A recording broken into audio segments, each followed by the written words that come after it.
Hello everybody, DMartin95 here, carrying on with part 2 of the video series of the 232 2-valve Taida. Right now I'm getting ready to heat the block. I've cooled the crankshaft and I'm using the old hot-cold method for setting the crankshaft in between the two crankcase halves.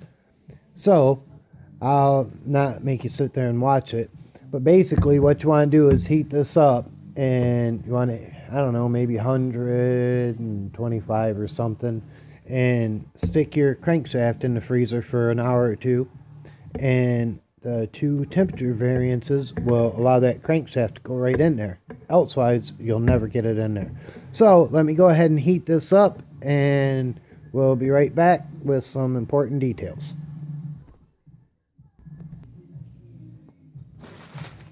And here is the crankshaft that we're going to be installing.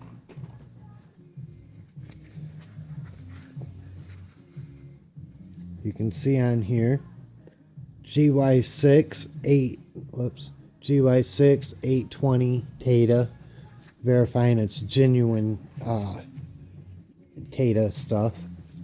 So let me go ahead and set this.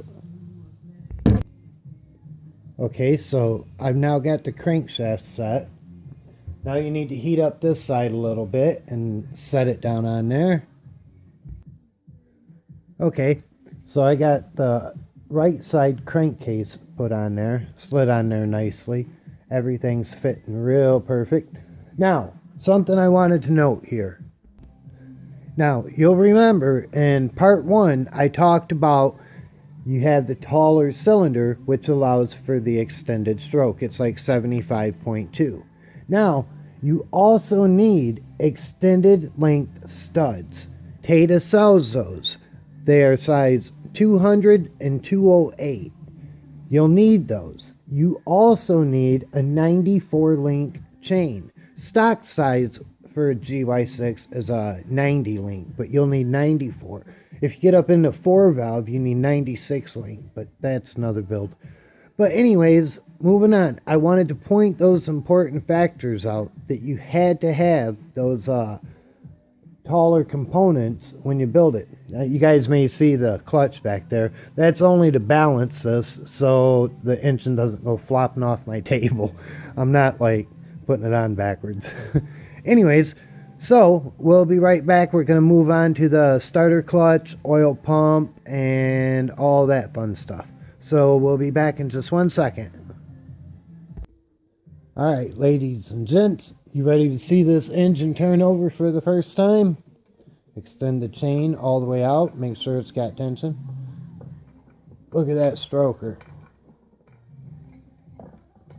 So, well, I just wanted to point out, I periodically do that to make sure nothing's binding and everything's fitting nice and smooth.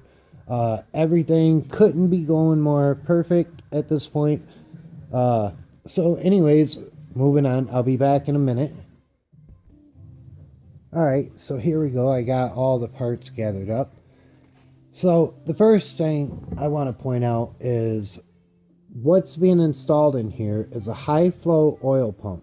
You can always tell it's about a couple millimeters thicker than the stock one. Here's stock side by side. I hope you can see them. But anyways, another way you can tell, this one, the bolt holes right there, I don't know exactly what they're called, but see how that's angled and it drops down in there? You need these kind of Allen head, or I don't know, just ones that are concave like that. That is a stock one. So we'll be using our high flow oil pump. You want that because you've got an external oil cooler. So I'll go ahead and get this mounted. Alright, so I've got the oil pump installed. I forgot to note, this has got a little dot with an arrow pointing up. You always want that dot pointing up towards the sky, the arrow pointing up towards the sky.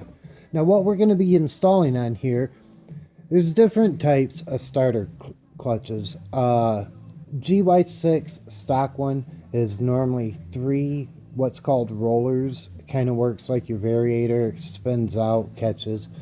Well, There's also performance ones with, 4, 5, 8, all the way up to, I've seen them up to 9 rollers.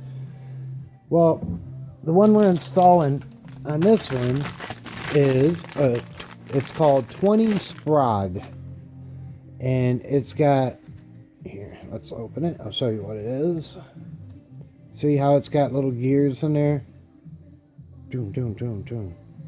That's called a 20 sprag, or it's also called a gear clutch. Just slide that back on there. See, only turns one way. You can turn it that way, but you turn it that way, the whole thing turns. You've got a notch right here with the woodruff key. When you set it down, you want to make sure it goes over the woodruff key. And then you're going to place your washer. Special starter clutch. This is actually called castle. I think it's called a castle nut, but it's reverse thread. So when you tighten it down, you're going to be tightening it to the left. It's backwards. So I'm going to go ahead and get this mounted, and we'll be right back as soon as that's done. Oh, actually, I forgot. Before you do that, you got to hook up your sprocket. Yeah, let me do that. All right, here's what I was talking about. This is your oil pump sprocket and oil pump chain. You hook it onto here. That's what I do. I always just kind of like get it in there. Get it on there and mount it. And then see how it's shaped like a D and not a complete circle? You're going to put it on your oil pump shaft as notched. So, let me go ahead and fidget with this thing and get it on here.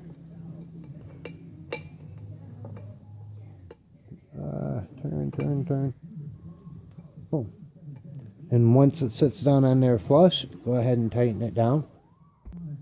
Okay, moving on. I got this on here with a little bit of Loctite, but I got to kind of move quick now because you can't really tighten it down because the whole assembly rotates. So is what you got to do, well, I don't know, the way I do it is I go ahead and I put the starter clutch on. That gives me something to hold on to. Then I can go ahead and tighten this. Then you put on your oil pump splash guard. So I'll be right back as soon as I drop this starter clutch on here. Now is a good time to go ahead and put your starter gear on there. Just slide it down in there like that. Drop the rod in there.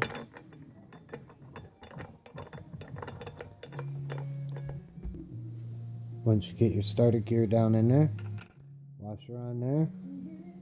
Notice this has got a beveled side up top. Down here it's flat. Flat side goes down. And remember, it's reverse thread. Means to tighten it, you go backwards, what you normally do. Now, in order for you to tighten that down, you need what's called a spanner wrench. Well, not spanner wrench, but spanner socket or castle socket. I've seen it called a lot of things. So I don't really know what it's called. But anyways, you need one of these things that's got 4 teeth. Some guys grind down the socket to do this. I just bought these. You can buy them from any moped shop. So anyways, put it down in there, and I'm going to be using air to go ahead and tighten it down. But you also, right now, I got to tighten this down. But see how everything's locked here? So that allows me to tighten it down. So I'll be right back. Alright, now it's time to test the rotating assembly now that I've got everything tightened down. Beautiful. As you can see, you turn the chain, everything's rotating like it should be. Perfect.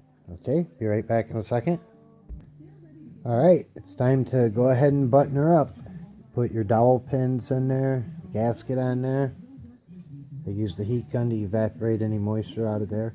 It's really important. You always want to keep nice clean gloves on when you're doing the gaskets. You don't want any grease or any fingerprint oils or anything to transfer that might interfere. So let's go ahead and button her on up. Point out that you can see the seal in there.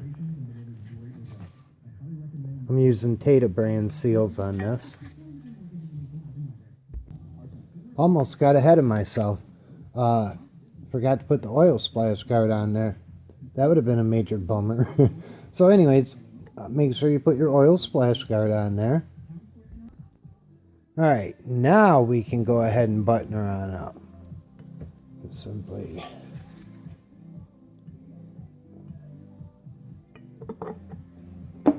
whoop.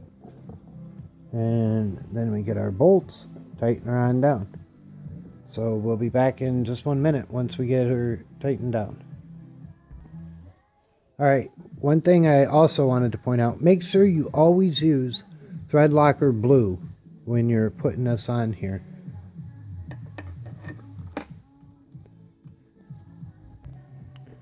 Alright, so I got everything all buttoned up here. And it's time to do one more test of the rotating assembly. Make sure everything is rotating nicely. And it is. Perfect. So we got everything all nice and tight. Alright. Alright. So moving on, we're going to be putting on a brand new high quality 11 pole stator. Notice this is the white core, not the cheap black core you see on the market. This is a good quality one right here. Alright, I just figured it was important to point out when you mount your stator wires down, make sure that they are out of the way of your flywheel. This little clip right here holds that wire down. Make sure it's completely out of the way. Okay, so here we go with a beautifully mounted coil by yours truly. You have to forgive me, it's getting super late at night and getting slap happy and goofy. I'm getting ready to retire after I mount the flywheel on there. Show you the nice wires up in there. Everything's dressed up, nothing in the way. So, moving on, let me go ahead and put the flywheel on. And there we go. Flywheel's mounted.